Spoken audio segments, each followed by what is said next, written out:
प्यारे बच्चों, आज हम पढ़ेंगे कक्षा 5 की पुस्तक पर्यावरण अध्ययन का अध्याय नंबर 20, खेती से खुशहाली। अब खुशहाली तो खेती से ही होती है, उसके बारे में अध्ययन करेंगे। अब इसमें एक पत्र लिखा गया है, मामा जी को भांजे ने पत्र लिखा है। देखिए क्या लिखा है कि आदरणीय मामा जी, सादर प्रणाम। अब मामा जी को प्रणाम करते हुए आगे क्या लिखा है कि हम यहाँ कुशल मंगल हैं, आपके वहां भी सब कुशल मंगल होंगे। इस साल हमारे खेत में अच्छी वर्षा हुई है, हमारे क्षेत्र में अच्छी बरसात हुई है। हमने पीपल वाले खेत में ट्रैक्टर से बुवाई कराकर मोठ और मूंग बोए हैं।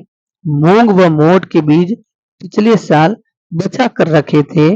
सावधानियां से खेत में 5 घंटे तक बुआई की है और जिसमें बाजरा, तिल और ग्वार भी बोया है।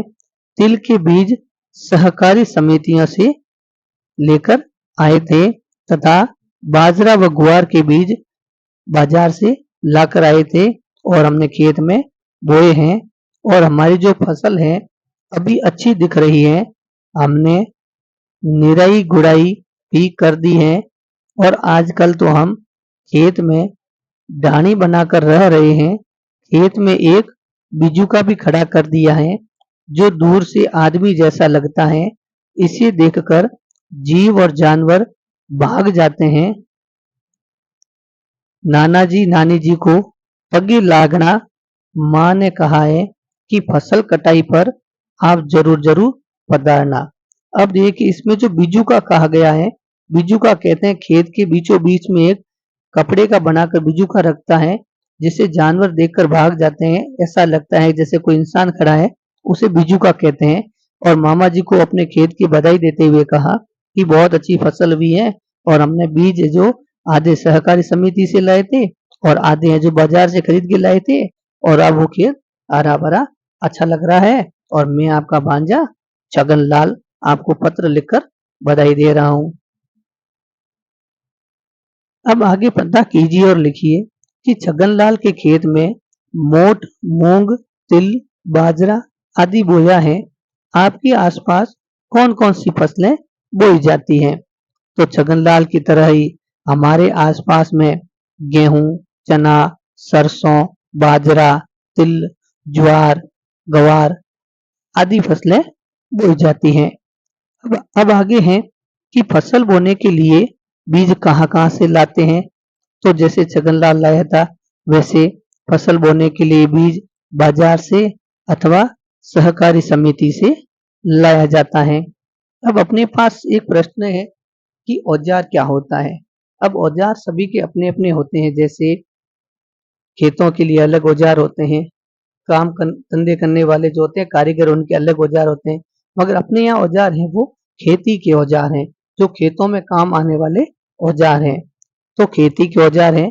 किसान अनाज उगाने एवं काटने के लिए विभिन्न प्रकार के उपकरण काम में लेता है, उसे औजार कहते हैं। और ये जो औजार गांव में सुथार और लोहार की मदद से बनाए जाते हैं। अब आप एक चित्र को देखिए और लिखिए कि नीचे दिए गए चित्रों को देखिए, इनमें से खेती के लिए जो होने वाले कुछ काम बताए गए हैं उन्हें आप पहचानिए और उनमें काम आने वाले उपकरणों एवं औजारों के नाम अपनी कॉपी में लिखिए। जैसे ये देखिए खेत के अंदर ट्रैक्टर से कर रहे हैं, पानी देना, छिड़काना, दवाई लगाना, बीज बोना, ये सब ट्रैक्टर से हो रहा है। और खेत में हल द्वारा भी खेत जोता जा रहा है। एक तरफ कटाई हो रही है, ठीक है ना, और एक तरफ पानी पिलाया जा रहा है और एक तरफ बीज उगाया जा रहा है, बीज लगाया जा रहा है। ये खेतों के कार्य आप देख लो, विभिन्न प्रकार के खेतों के कार्य। ये देखिए बीज बोने वाला ट्रैक्टर से, हल से, ये देखिए अलग अलग औजारों से भी काम हो रहा है। ये देखिए अब आगे हैं, छगनलाल ने खेत में ट्रैक्टर से जुताई करके बीज बोए हैं। कई स्थानों पर पशुओं को भी काम में लिया है और आजकल तो मानव व पशुओं के स्थान पर मशीनों के द्वारा भी खेती के कार्य किए जाते हैं। अब देखिए, पशुओं द्वारा खेती के कार्य पहले ऐसे किए जाते थे। ऊंट से हल चलाना और एक तरफ है बैलों से हल चलाना, पशुओं द्वारा खेती। अब कुछ प्रश्नों के उत्तर हैं कि खेती में पशुओं का क्या उपयोग है।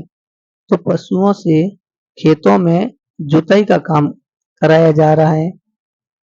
दूसरा है कि खेती में काम आने वाले औजार कौन कौन से होते हैं। तो जो खेती में काम आने वाले औजार हैं वह है हल, फावड़ा, खुरपी आदि और भी औजार हैं। अब आगे हैं आजकल जो खेती के तरीके और उपकरणों में क्या परिवर्तन आ रहे हैं। तो आजकल खेती पशुओं के स्थान पर ट्रैक्टर से होने लगी है तथा कल्टीवेटर, हैरो, थ्रेसर आदि नवीन उपकरणों का भी कृषि में होने लगा है। अब देखिए, कृषि के अंदर एक बहुत अच्छी चीज है खाद और कीटनाशक। कीटों का नाश करने वाली चीज को कीटनाशक कहते हैं और खाद है जो उपज जल्दी अच्छी करती है।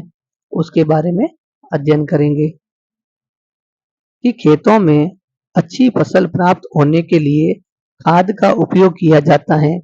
पहले लोग पशुपालन अधिक करते थे। उन पशुओं का गोबर एक जगह इकट्ठा करते थे और खेतों में आवश्यकता अनुसार खाद के रूप में डाल देते थे। आजकल अधिक फसल प्राप्त करने के लिए रासायनिक खाद का भी उपयोग होने लगा है, जैसे यूरिया, डीएपी आदि। इन रासायनिक खाद का उपयोग करते समय हमें सावधानी रखना अत्यंत आवश्यक है, क्योंकि इनसे चर्म रोग, पेट संबंधी रोग, बीमारियां, सिर दर्द, बेचैनी इत्यादि रोग हो सकते हैं। रासायनिक खाद का अधिक उपयोग होने से कालांतर में जमीन की उपजाऊ क्षमता में कमी आ जाती है। अतः हमें अधिक से अधिक जैविक खाद या देसी खाद का ही उपयोग करना चाहिए, जो खेती के लिए अच्छी और लाभदायक है। अब प्रश्न है कि जैविक खाद से क्या अभिप्राय है। तो पशुओं के गोबर से के सड़ने से जो निर्मित खाद होती है, जो खाद तैयार होती है, उसे जैविक खाद कहते हैं। प्रश्न दूसरा, आपके आसपास के खेतों में कौन कौन सी खाद उपयोग में ली जाती है। तो हमारे आसपास खेत में गोबर की खाद, कंपोस्ट खाद, जैविक खाद, यूरिया खाद, डीएपी एवं एनपी खाद आदि खाद उपयोग में ली जाती हैं। अब प्रश्न संख्या 3, किसान रासायनिक खाद की जगह कौन कौन सी खाद का उपयोग करते हैं। तो किसान रासायनिक खाद की जगह देसी खाद, जैविक खाद का उपयोग करते हैं। अब अपने पास एक नया टॉपिक आया है कि आओ खाद बनाएं। अब खाद कैसे बनाएं। विद्यालय में एक तरफ छोटा खड्डा खोदें और उसमें विद्यालय में उगे हुए पेड़ों से गिरी हुई पत्तियां, टहनियां, मध्याह्न भोजन में बन रही सब्जियों के छिलके, फलों के छिलके डालते रहें और समय समय पर इसमें पानी डालते रहें। यदि आपको पशुओं का गोबर मिल जाए तो उसे भी इनके साथ मिला दें और कुछ समय बाद सभी वस्तुएं सड़ जाएगी। इसे आप पेड़ों में खाद के रूप में डाल सकते हैं और वह खाद भी बहुत ही उपयोगी होती। इसी प्रकार से जो उपयोगी खाद आप घर पर भी बना सकते हैं, जैसे पत्तियों के छिलके हैं, सब्जियों के छिलके हैं, फलों के सब छिलके हैं, पेड़ों की पत्तियां हैं, सब्जियों के छिलके, पशुओं का कोई गोबर से मिलाकर उसमें पानी डालकर उसको थोड़ा सड़ने के लिए रखो और 10 दिन, 15 दिन, हफ्ता भर बाद या 20 दिन बाद जब वो पूरी सड़ जाती तो उसको आप खेतों में पानी के रूप में दो। वो खेतों के लिए बहुत लाभदायक होती है। पेड़ों के में पानी पिलाओ तो भी वो अच्छी बात है उसका। अब है अनाज का भंडारण। अनाज का भंडारण कैसे होता है। देखिए कि किसान जब खेतों में फसल की कटाई करते हैं तब उन्हें अनाज को सुरक्षित रखने की चिंता रहती है। खेतों में अनाज की बोरियां भरकर ट्रैक्टर या बैलगाड़ियां एवं अन्य संसाधनों से उन्हें सुरक्षित स्थान पर लाया जाता है। अगर उन्हें सुरक्षित स्थान पर न लाए तो सारा माल भी खराब हो सकता है, क्योंकि अनाज ज्यादा होता है। और यह घर का कमरा या शीत भंडार कक्ष हो सकता है। अनाज को रखने के स्थान पर जमीन में नमी न हो, जंतुओं का प्रकोप न हो। यानी आप जिस जगह जो अनाज की बोरियां भरी हुई है उस भंडार में रख रहे हो तो ये ध्यान रहे कि शीत स्थान न रहे। शीत स्थान का मतलब ये होता है कि ठंडा स्थान जहाँ भीगा हुआ है तो वो अनाज खराब हो सकता है। और जमीन में नमी के साथ कीड़े मकोड़े भी ना हो, इसका भी विशेष ध्यान रहे। अब पता कीजिए कि आपके घर में जो अनाज आप खाते हैं उस अनाज को आप वर्ष भर सुरक्षित रखते हैं, उसके लिए आप क्या उपाय करते हैं जिससे वो अनाज खराब नहीं हो। तो क्या करते हैं कि हमारे घर में अनाज को वर्ष भर तक सुरक्षित रखने के लिए हम उसे लोहे की चादर से बनी बड़ी बड़ी टंकियों में भरकर रखते हैं तथा उसमें नीम के पत्ते एवं दवा डालकर सीलबंद करके रखा जाता है, जिससे वो अनाज खराब नहीं होता है और सड़ता नहीं है और उसके अंदर कीड़े मकोड़े भी नहीं लगते। अब कुछ विशेष बिंदु हैं, इसे ध्यान से पढ़ेंगे कि पहले लोग अनाज भंडारण हेतु कागज की लुगदी से बनी बड़े बड़े बर्तन बनाते थे, उसके अंदर अनाज रखते थे और उसमें सुरक्षित भंडारण हेतु नीम की पत्तियां भी रखी जाती थी, जिससे अनाज वर्ष भर सुरक्षित रहता था। यानी नीम की पत्तियां जो कड़वी होती हैं उसमें अनाज में कीड़े नहीं लगते, वो अनाज सुरक्षित रहता था।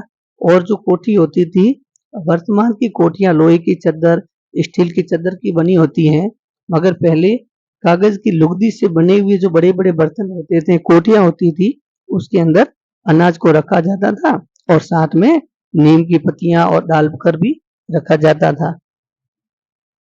अब आगे है फसल उत्पादन में कमी। फसल उत्पादन में कमी का मतलब देखिए क्या है कि समय पर वर्षा होने से खेतों में उत्पादन अच्छा होता है, लेकिन कई बार समय पर वर्षा नहीं होने से, अधिक वर्षा नहीं होने से, बिल्कुल भी वर्षा नहीं होने से फसल खराब भी हो जाती थी। इससे किसानों की आमदनी आमदनी पर अधिक असर पड़ता था, क्योंकि उनकी बेचारों की सारी मेहनत खराब चली जाती थी। और कई बार खड़ी फसलों में बीमारी भी लग जाती थी और इसके कारण भी फसल खराब हो जाती थी। और किसान जितनी राशि खेती हेतु व्यय करता था, यानी खेती में जितना पैसा वो खर्च करता था, उतना पैसा भी उसे कई बार वापस कमा नहीं सकता था। यानी जितने पैसे उसने बीज और अनाज के बोए हैं वो सारी मेहनत फालतू में चली जाती थी और उसका वापस भुगतान भी नहीं होता। अब आप कुछ पता कीजिए और लिखिए कि फसलों को बीमारी से बचाने के लिए कौन कौन सी दवाइयाँ जो है काम में लेते हैं। तो फसलों को बीमारी से बचाने के लिए हमें गैमेक्सिन दवाई, डीडीटी की छिड़काव दवाई आदि काम में लेते हैं। अब आगे है प्रश्न संख्या दूसरा। किसी किसान के परिवार में कभी उत्पादन कम हुआ तो उनके कारणों का पता कीजिए, किस कारण से कम हुआ है। तो किसान के परिवार में कम उत्पादन के बहुत से कारण हो सकते हैं, अनेकों कारण हो सकते हैं, जैसे वर्षा नहीं होना या फिर कम वर्षा का होना, अत्यधिक वर्षा होना और खड़ी फसलों में बीमारी लगना, फसलों को समय से न बोना, फसलों को समय पर न काटना, जानवरों द्वारा नुकसान पहुंचाना या नुकसान पहुंचना, ओले पड़ना, पाला पड़ना, उन्नत बीजों का प्रयोग नहीं होना आदि कारण हो सकता है, जिससे किसान के उत्पादन में कमी हो सकती है। अब आगे है कुछ टॉपिक है कि मनुष्य ने अपनी आवश्यकता की पूर्ति के लिए पशुपालन शुरू किया। इसके द्वारा मनुष्य को भोजन, सवारी, खेती बाड़ी में सुविधा मिलने लगी। पशुओं की खरीद पर एवं पशुओं की बिक्री के लिए मेलों का भी आयोजन किया गया। अब जो मेले होते हैं वहाँ पशु खरीदे जाते हैं और बेचे जाते हैं। और फसलों के पकने पर त्योहार भी मनाए जाते हैं। और आजकल भी हम मेले या त्योहार मनाते हैं। जैसे कार्तिक मास की पूर्णिमा को पुष्कर में पशु मेला लगता है। और फसल पकने पर केरल में ओणम का त्योहार भी मनाते हैं। अब है ओणम चाय, अदरक, इलायची, काली मिर्च और धान की फसल पकने की खुशी एवं सुहावनी ऋतु आने के उपलक्ष्य में मनाया जाता है। इसी तरह तमिलनाडु में मकर संक्रांति पर पोंगल त्योहार मनाया जाता है और इस समय धान की फसल कटना आरंभ हो जाती है, जिस समय पोंगल त्योहार मनाते हैं। अब है पता कीजिए और लिखिए कि वर्तमान समय में लोग विभिन्न पशुओं को पालते हैं। जैसे गाय, भैंस, बकरी, भेड़, ऊंट, घोड़ा आदि। नीचे दी गई तालिका में कॉपी में बनाकर भरिए। जैसे पशुओं का नाम गाय, भैंस, बकरी, भेड़, ऊंट, घोड़ा। और इन सब पशुओं से हमें क्या प्राप्त होता है, इनसे क्या लाभ है और इनके क्या उपयोग हैं। जैसे गाय पालने से क्या लाभ है कि गाय से दूध मिलता है, दही मिलता है, गोबर मिलता है और इनका उपयोग खाना एवं खाद बनाने में भी किया जाता है। जैसे दूध, दही, घी, मक्खन, छाछ ये सब खाने में काम आ जाता है और जो गोबर मिलता है वो खाद बनाने में काम आता है। इसी प्रकार आप भी है जो भैंस, बकरी, भेड़, ऊंट, घोड़ा ये सब पालने का कारण बताओ, इससे क्या लाभ है और इनका क्या उपयोग है। अब आप चर्चा कीजिए और बताइए कि आपके आसपास कौन कौन से पशुओं को पाला जाता है और प्राचीन काल में पशुओं को पालने के क्या क्या कारण रहे होंगे। अब है पशुपालन के लिए पशु के स्वच्छ हवादार आवास, उचित एवं पौष्टिक आहार आदि का भी ध्यान रखना पड़ता है।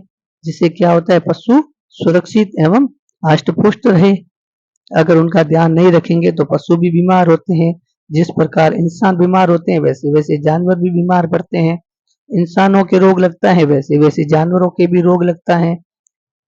जब हम बीमार होते हैं तो हमारी कार्य क्षमता पर बुरा प्रभाव पड़ता है। यानी हम किसी कार्य को इतनी सरलता से नहीं कर पाते क्योंकि हम बीमार हैं। इसी प्रकार जानवर भी बीमार पड़ते हैं तो वो भी किसी कार्य को बड़ी आसानी से नहीं कर पाते क्योंकि वह जानवर बीमार हैं।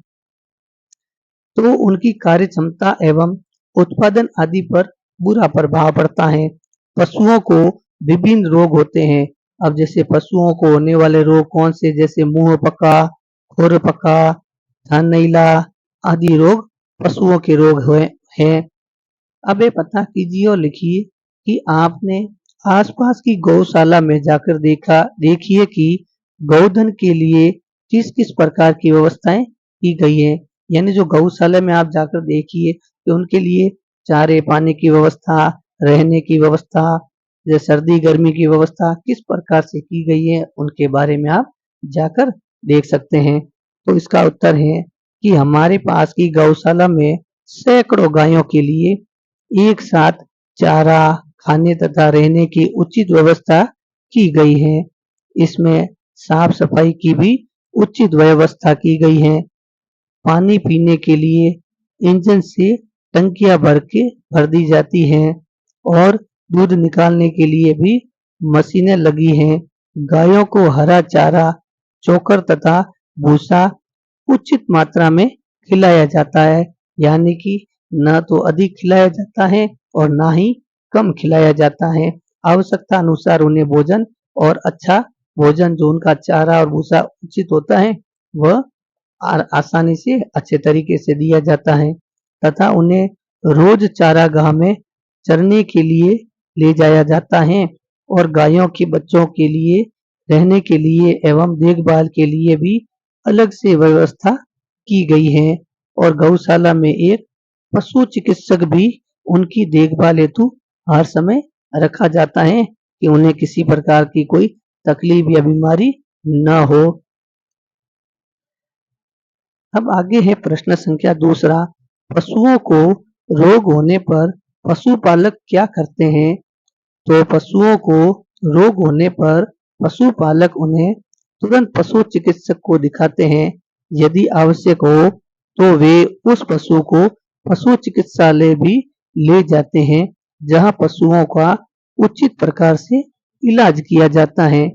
अनेक लोग पशुपालन को व्यवसाय के रूप में अपनाते हैं, जैसे दुधारू पशुओं को पालकर दूध बेचने का व्यवसाय करने का डेयरी व्यवसाय कहलाता है। यानी जो पशुओं के दूध को बेचकर जो व्यवसाय किया जाता है उन्हें डेयरी व्यवसाय कहा जाता है। और घोड़े पालने वाले अनेक व्यवसाय करते हैं, जैसे तांगा चलाना, घुड़दौड़ में भाग लेना, खेलों के लिए घोड़े उपलब्ध करवाना, शादी में दूल्हे दुल्हन के लिए घोड़े उपलब्ध करवाना आदि। अब ये देखिए गौशाला एवं पशुओं का व्यवसाय व्यवसाय में उपयोग देखिए। पहले तो इनके गायों के लिए चारे की व्यवस्था देखिए, एक साथ चौकोर बना हुआ है, सभी गायों के लिए खा सकते हैं आराम से। ये जो गायों को दूध निकाल कर बेचने के लिए, ये घोड़ों का उपयोग घुड़सवारी के लिए आदि पशुओं का उपयोग किया जाता है। अब ये कुछ विशेष बिंदु हैं, इसे ध्यान से देखिए कि आजकल कुछ लोग खाने पीने की वस्तुएं और उसके कचरे को प्लास्टिक की थैली में डालकर फेंक देते हैं और इसे पशु खा लेते हैं। और जैसे पशु खाते हैं तो पशुओं के पेट में जाकर ये थैलियां में जमा हो जाता है, जिससे उनकी आंतें अवरुद्ध हो जाती हैं और वे मर जाते हैं। अवरुद्ध का मतलब होता है रुकना, रुक जाती हैं। अब सोचिए और लिखिए कि आपके आसपास पशुपालन द्वारा कौन-कौन से व्यवसाय किए जाते हैं। जैसे हमारे आसपास पशुपालन हेतु कृषि में डेयरी व्यवसाय, घुड़दौड़ व्यवसाय, ऊन उत्पादन व्यवसाय, मांस उत्पादन व्यवसाय, माल उलाई व्यवसाय या सवारी ढुलाई व्यवसाय आदि व्यवसाय किए जाते हैं। अब हमने इस पाठ में क्या-क्या सीखा है, ध्यान से देखिए। हमने सीखा है कि खेती में पशुओं के से बुआई, ट्रैक्टर से जुताई, थ्रेसर से अनाज निकालते हैं। थ्रेसर एक मशीन होती है जिसमें दाने को भूसे से अलग करना थ्रेसर से ही होता है। और दूसरा हमने क्या सीखा है कि पशुओं से विभिन्न प्रकार के उत्पादन प्राप्त होते हैं, जैसे दूध, दही, गोबर, चमड़ा आदि। और हमने क्या सीखा है कि खेती के व्यवसाय में अलग-अलग काम करने होते हैं। अब है जाना समझा। अब बताइए कि पहला प्रश्न है कि फसल बोने के लिए बीज कहाँ से प्राप्त करते हैं? तो फसल बोने के लिए बीज सहकारी समिति अथवा बाजार से प्राप्त करते हैं। कुछ लोग पिछली वर्ष की फसल से बचे हुए बीजों का भी उपयोग कर सकते हैं। यानी जो एक साल जो बीज लाकर बोए, कुछ बीज बचे वो अगले साल उसे काम में ले सकते हैं। अब दूसरा प्रश्न है, आप अपने घरों में कौन-कौन से पशु पालते हैं? तो हम अपने घरों में बकरी, भेड़, ऊंट, गाय, भैंस, घोड़ा आदि पशुपालन करते हैं या पालते हैं। अब प्रश्न संख्या तीसरा है, खेतों की मिट्टी को उपजाऊ बनाने के लिए कौन-कौन से रासायनिक खाद का उपयोग किया जाता है? तो खेतों की मिट्टी को उपजाऊ बनाने के लिए urea, DAP, zinc, phosphate, NPA आदि खादों का उपयोग या प्रयोग किया जाता है। अब आगे है प्रश्न संख्या 4, प्लास्टिक थैलियों का उपयोग क्यों नहीं करना चाहिए? तो प्लास्टिक थैलियों का उपयोग हमें इसलिए नहीं करना चाहिए कि थैलियों से जमीन का उपजाऊ उपवन भाग है वो समाप्त हो जाता है और ये नालियों को रोककर चौक कर देता है। रोक कर यानी अपनी भाषा में मारवाड़ी में अपन कहते हैं नाली का बूझ आना, नाली का पानी आगे नहीं बढ़ना, और जिससे नालियों से गंदगी आगे नहीं जा पाती और इधर उधर पड़ी थैलियों को पशु खा जाते हैं, जिससे जो पशु खाते हैं तो उसके पेट में आते अवरुद्ध हो जाती है, बीमार हो जाते हैं और यहाँ तक कि पशु मर भी जाते हैं। पॉलीथीन की थैली में रखी वस्तुएं खाने से हमारे स्वास्थ्य पर भी बुरा प्रभाव पड़ता है और प्लास्टिक की थैलियां इधर उधर उड़कर प्रदूषण में वृद्धि ही करता है।